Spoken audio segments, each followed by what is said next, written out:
So you're sitting there scrolling through Instagram and you notice all these cool guys wearing a $1,600 AGV Pista GPRR, and you start thinking to yourself, man, I want to look that cool, but I'm not about to drop that kind of money on a helmet. Well, lucky for you, there's a helmet out there that has all of the positives of the so-called Instagram helmet and basically none of the negatives. And here's the kicker.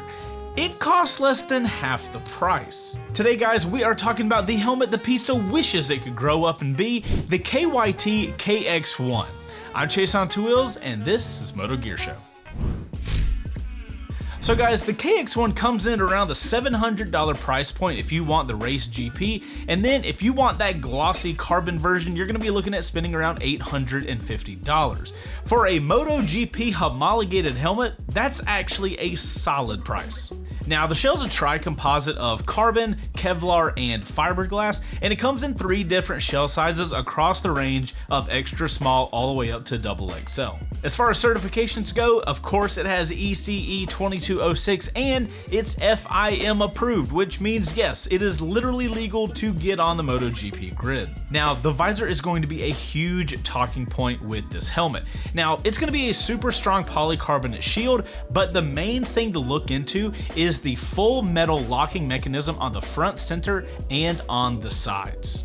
Now, of course, with it being a kind of race-focused helmet, it is tear-off ready, and when you shut this visor, you can feel how good it locks down. Now, it is pin lock available as well, but KYT does not include that in the box just to keep the cost down. Now, ventilation is going to be on absolute race mode. You got 7 intakes, you got twin rear extractors, and you got that large spoiler out back, channeling that Venturi effect. You're going to be getting a ton of airflow with the trade-off of, yeah, it's not going to be a quiet helmet. Now, going to the inside of the helmet, we have removable washable liners, emergency release cheek pads, we have sweat wicking fabric, and of course, we have that double D-ring strap. And then finally, we have the field of view. KYT claims a 210-degree horizontal field of view and a 92-degree field of view vertically, which is absolutely insane. When you put this helmet on though, you actually understand. It feels like you have some sort of panoramic windshield right in front of you, and it's quite impressive. Now guys, that's the general overview of what this helmet is, or at least what it claims to be. Now, I've been riding in this thing for the last few weeks. Let's see how much of that actually holds up.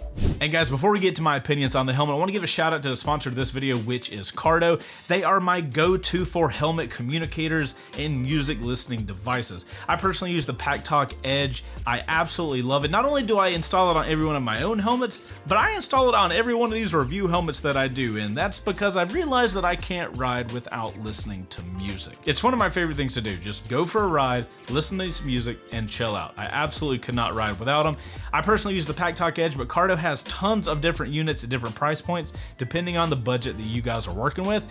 Speaking of budget, I can actually save you guys some cash. I have a discount code, C2W Cardo. That's actually going to get you guys 10% off, so make sure you guys are using that if you're picking up a Cardo unit. Links in the description down below as always. Cardo, thank you for supporting the channel and helping us figure out which helmets are right for everybody. Alright guys, that's it for that. Let's get into the review of the KYT KX-1. So the first thing I want to do is kind of compare the KX-1 to other helmets that it's stacked up against. So first up, let's look at the KX-1. It's going to come in at a price of $700. It's going to weigh around 1,350 grams. Super light, massive field of view, and the best value play for MotoGP spec lids. Next up, let's drop in the Instagram helmet, the AGV Pista GPRR. Coming in at a price tag of $1,600 to $1,700. Its weight is around 1,450 grams. Of course, it's the Instagram helmet. You're looking at carbon fiber, it looks killer, it's loud, tricky fit, and it's not vlogger friendly. Overall, it's generally a terrible helmet. Next up, we have the Shoei X15. Price-wise, we're looking at $950 to $1,000. Weight-wise, we're looking at 1,450 grams. This thing's gonna be more street-friendly, it's gonna be quieter, plusher padding, and easy to wear daily, but it's pricier. Next up, we have the Arai Corsair X, coming in around $1,000 to $1,100. It's going to be weighing around 1,600 grams. Now, this is going to have legendary comfort and build quality, but it's heavier and has less vertical field of view. And finally, we have the Alpinestars SuperTech R10. Price-wise, we're looking at around $1,000 to $1,100. Weight-wise, we're looking at 1,380 grams. This thing's going to be a ventilation monster with crazy airflow, but at a higher price point. So as you guys can see, if you're looking for MotoGP level performance without the MotoGP level pricing, the KX-1 kind of beats everything out. Alright guys, so let's talk about the fit and the comfort of the KX-1. When you guys first put this helmet on, I think the first thing you're going to notice is just how light this helmet feels. When I picked it up and I got it on my head for the first time, I felt like it wasn't even there. So once you guys put the KX-1 on, I think you're going to notice how different it feels than something that's more street focused like a Shoei RF 1400. So if you guys have worn Shoei before, when you put a Shoei on, it kind of wraps around your face with the padding, and you can actually see how much thicker a Shoei padding is than the KX-1. But the KX-1 holds you in like specific points, and it feels much more like a race fit. It's not necessarily less comfortable, but it's just a different type of comfort. Now, I will note the KX-1 does take some breaking in time. The first ride I took on the KX-1, I noticed I eventually started getting a pressure point around my cheekbones around the 15 to 20 minute mark. Now, I've ridden in the helmet multiple times since then and can happily say, once it breaks in, that kind of pressure point goes away. But that first ride, it definitely needs to break in this area. It was kind of a weird pressure point to have. I don't think I've ever had a pressure point there on a helmet that I've worn, but it went away and now the helmet's actually really comfortable to ride in, which is kind of strange seeing how thin that material is, the padding. I would have expected it to be an uncomfortable helmet. It's just a totally different type of comfort.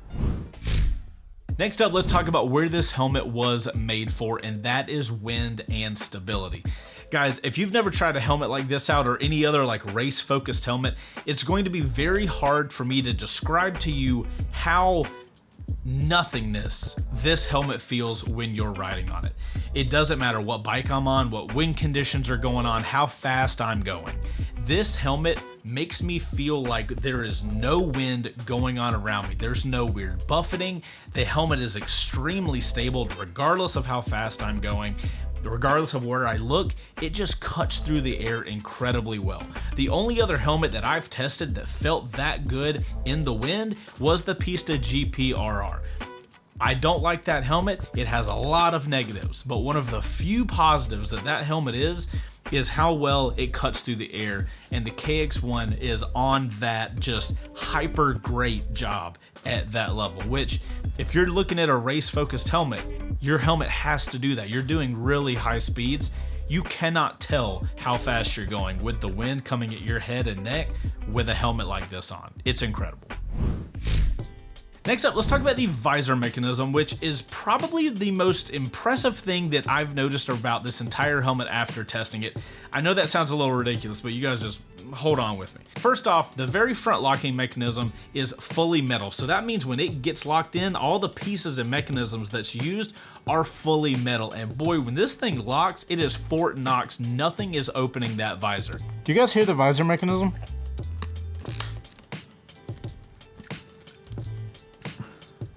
It has a little red push button to open it, and I've had no problems with just putting my thumb here and the visor pops open with no problem. And the visor push button actually has a good amount of force that you have to add to it, so you're not gonna just accidentally hit it. Then you have a visor that does take a little bit of extra energy, more than you would kind of expect, to open and close the visor, but it kind of just adds to that sturdy feel that the visor mechanism has. Then the visor obviously super clear, super wide, no problems there, no problems with pin lock or anything like that. And the next thing is my favorite thing, and it's the side mechanisms that control the visor opening and closing. Look at this. They are incredibly simple, they are fully made out of metal, and of every helmet I have ever tested, I have not found a visor mechanism that opens as easily and carefree as this one does and locks down as easily as this one does. Some other visor mechanisms are nice, they work okay. Nothing is as smooth as this side metal mechanism that KYT has. It's the first helmet visor mechanism that I have not had a problem yet with taking visors on and off. You guys know I do all these helmet reviews, I try all these visor mechanisms. Some are easier, some are harder, some look a little flimsy.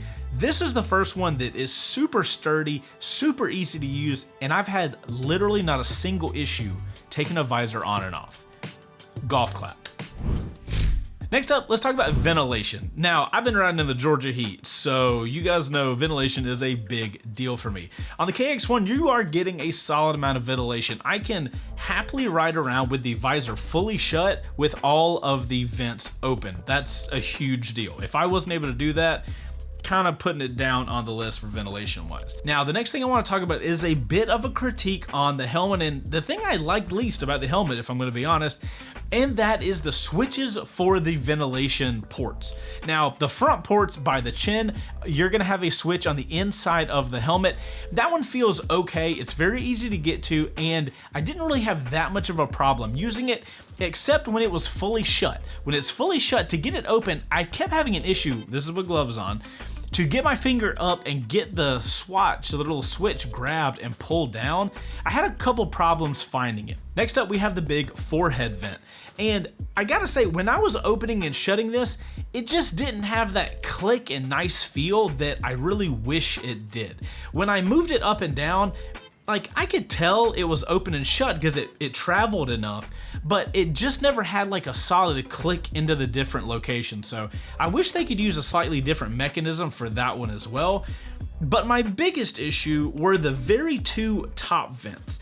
It only travels about that much on each one, and it's very hard to tell with gloves on if you have it open or shut. I found myself multiple times while I was out riding, especially doing like audio tests and stuff like that, where I wanted my vents to be shut or wanted them to be open.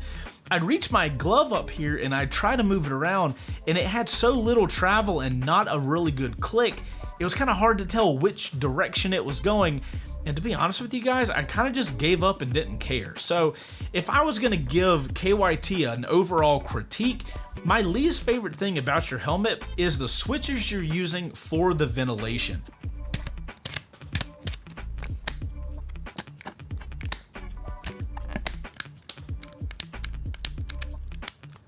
How can this be so good and this be so bad?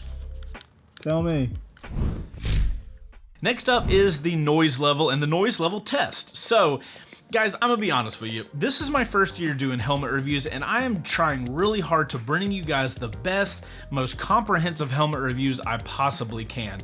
And I keep getting asked by you guys, how loud is this helmet? How loud is that helmet? And I've been trying to give you guys my anecdotal knowledge on how it was, but at the end of the day, me telling you guys how loud a helmet is always subjective to what I think is loud or quiet. So, to get around this, I have developed a noise test that I'm going to be doing moving forward with every helmet that we review. So here's how we're doing the noise test moving forward. I have a little audio recorder that I'm taping to the side of the helmets. I'm going to be running a microphone up to the area where your mouth is, and I'm going to do a test at city speeds, 35, 50 miles an hour, and then I'm also going to do a highway speed, 75, 85 miles an hour.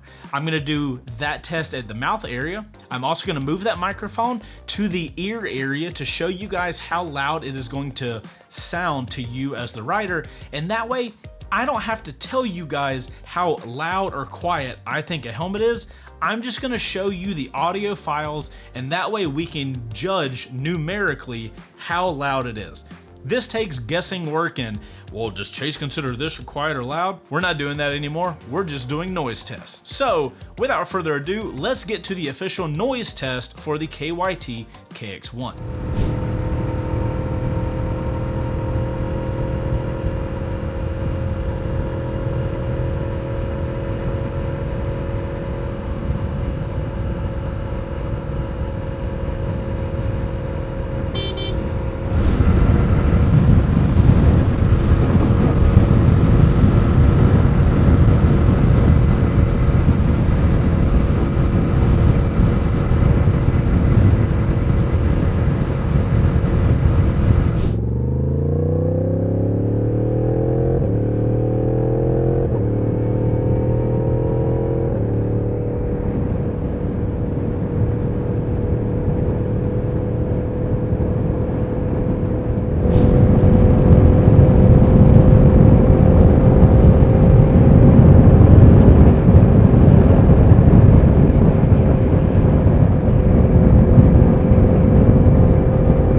guys, but these noise tests were kind of surprising to me.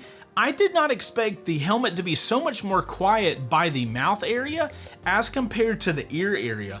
That means that this helmet can oddly sound loud to the rider, but it's actually a pretty decent helmet if you want to be motovlogging. And don't worry, we're talking about motovlog stuff later in the video, but I actually thought this was super interesting. Also, I know we've done a lot of helmet reviews this year. If you guys want, let me know in the comments, do you want me to go back through all the helmets that we've done this year and do sound testing and put what I find over on my website, Chaseontwowheels.com? If you guys want me to do that, I will. We're kind of trying to rebuild my website to have like first ride leaderboards and other information for products we've been reviewing so that you guys can easily access and compare that data with all the products we've been talking about. So if you guys would be interested in that, let me know in the comments down below and make sure to like this video. So guys, next up, let's talk about visibility, which is an area that KYT really pushes for this helmet, and after testing it, it's in good reason. I totally get why. So first off, the horizontal field of view, like how much you're seeing to the side, is huge. I got no problem seeing literally everything possible from side to side. The impressive part with the KYT is the vertical field of view, or how much you can see bottom to top. As you can see, when I have this helmet on, it's kind of focused forward, and that's because this is a race-focused helmet. It is made for you to be in the tucked-in position, and bro, you can see literally everything with this helmet. You guys can see, if I put this next to the Pista and the SuperTech R10, look how much taller the KX-1 is. It's really impressive how wide the field of view is on this helmet. You don't really notice it until you put one helmet on and you start putting all your helmets on, and you realize how much more vertical space you can see. It's kind of standard for how horizontally wide it is. The vertical space is what's really impressive with this thing. So I really like that, and I can only imagine if you're at a race day and you're like tucked in and you're like looking up, it would be fantastic. So they did a great job with visibility. Next up, let's talk about Bluetooth communicators and setting them up on this helmet. As you guys know, I installed my Cardo Pack Talk Edge on this helmet, and I was surprised with how easy it was given it being a race helmet. So first off, attaching the Cardo to the outside was relatively simple. If you guys look at the side of the helmet, it actually has big flat-ish pieces. They're only slightly curved, and that makes it really easy for attaching the Cardo on the side. So that's step one. Nice. I've got the Cardo in a really nice place for me to grab with my hands, and I've got no problem getting to it. It's kind of in the natural spot I would want it to be. Now, going to the inside of the helmet, it was a little more tricky than the outside. As you guys can imagine, the inside of the helmet with that thinner padding, you don't have as much space to kind of work with like tucking wires in and stuff like that. I was able to luckily get most of the wires cleanly tucked into like the little neck roll area, though it's not as clean as I would really like it to be. You can actually see the bundle of wires there, but it's held on relatively good and hadn't had any wires pop out or anything like that. Now, I was a little worried that there wasn't a ton of ear space, and I was worried that once I put these 40mm drivers in the helmet, which is the speakers that blast your music at your ears, I was worried that once I installed those, I wasn't going to have any room for my ears, but I am happy to say that even after putting those speakers in on the side, I can put the helmet on without having to tuck my ears or anything like that, and it's still a comfortable helmet, and my ears don't get bent when I put the helmet on. You just got to get creative about how you're routing wires and stuff like that through the helmet, but as long as you do that, there's no problem. Also, the material on the inside of the KX-1 is Velcro sensitive, we'll call it that. So the speakers have like Velcro on the other side, and they will actually attach to the inside of the KX-1. That was super nice, because if I would have had to add more Velcro on the inside, that would have increased the space of the speaker. Now it's touching my ear, don't want to do that. The sound quality, once everything is installed, is really nice. Obviously, we know Cardos are incredibly loud, and I can listen to music very happily going down the highway, and I'm not able to listen to music at max volume on my Cardo in the KX-1. So overall, I've got no problems there.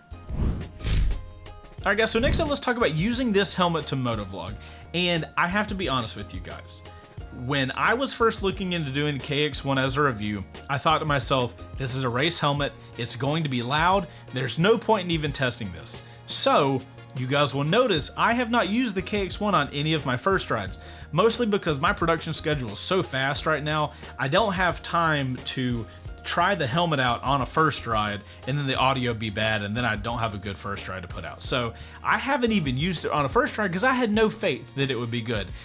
Little did I know that somehow the audio in the mouth area is good, but the audio to your ear is loud. So I would have never known that had I not tested it. So without further ado, let me just show you guys the motovlogging test that I did, and you guys can judge for yourself if it's good or not.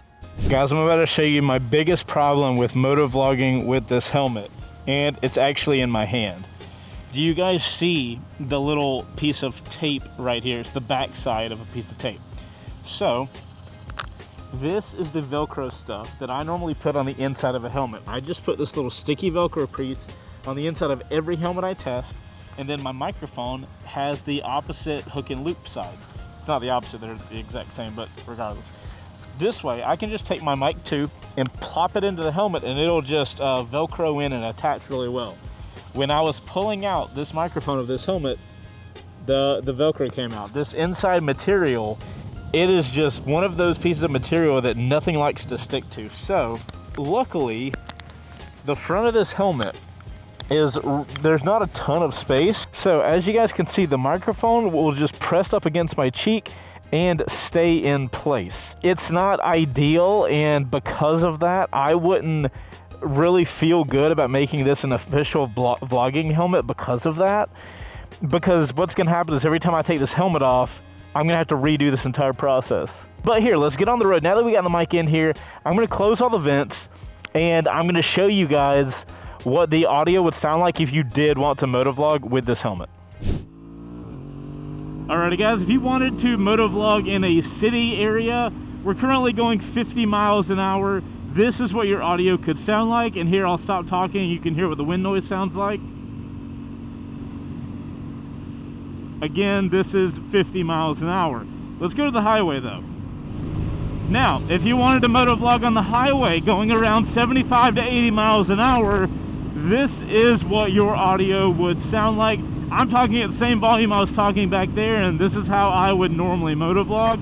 Now keep in mind, the audio you're hearing is going to be the wind up here versus the audio you're going to be hearing while you're riding this helmet is up here. Anyway, this is audio at 85 miles an hour here on the highway. Granted, I don't know how many of you guys are going to want to motovlog on the highway, but hey, you never know.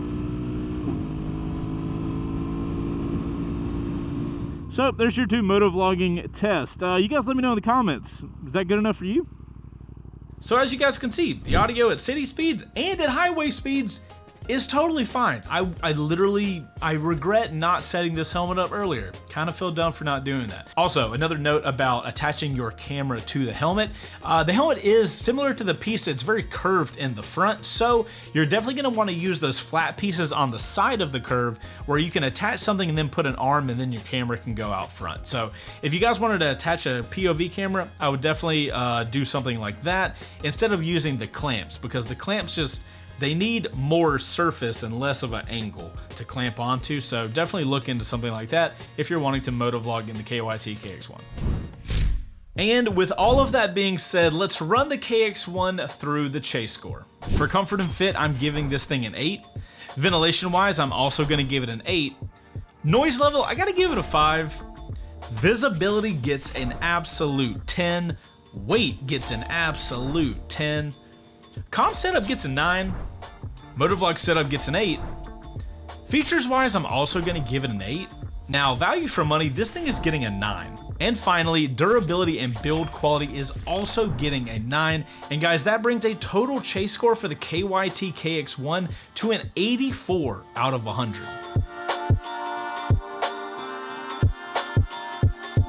So guys, at the end of the day, the KX-1 is built with one thing in mind: racing. It's light, it's stable, and it offers insane visibility. Now, the padding fit is a bit unique, but it's comfortable once it's broken in, and the visor system is literally the best on the market, and I really hope more companies kind of look at what KYT is doing to see what they can do better, because there's a lot that they can do better. All of this, and it massively undercuts its rivals. Now this is going to be the wrong helmet if you want to do touring and it be quiet and comfortable. But if you want MotoGP level specs without the MotoGP level money, the KX-1 nails it. Alright guys, that's it for my review of the KYT KX-1. Thank you guys so much for watching this video. Make sure to hit the like button, subscribe if you like motorcycle content. But if you ride in a KX-1, let me know in the comments down below. Did I get everything right? Do you disagree with something? I would love to have conversations with you guys in the comments down below. And if you're really looking into this helmet, jump into the comments, guys. We have a lot of data down there that you guys can dig through to help find out if this is the right helmet for y'all. At the end of the day, you guys let me know. Are you picking the KX-1? Or are you going to go something more like the X15? Or are you going to go with the Pista? Don't go with the Pista. Anyways, guys, thank you guys so much for watching. You guys ride safe out there on whatever you're riding and whatever you're riding in. I'm Chaseontwowheels, and I'll see you on the next one.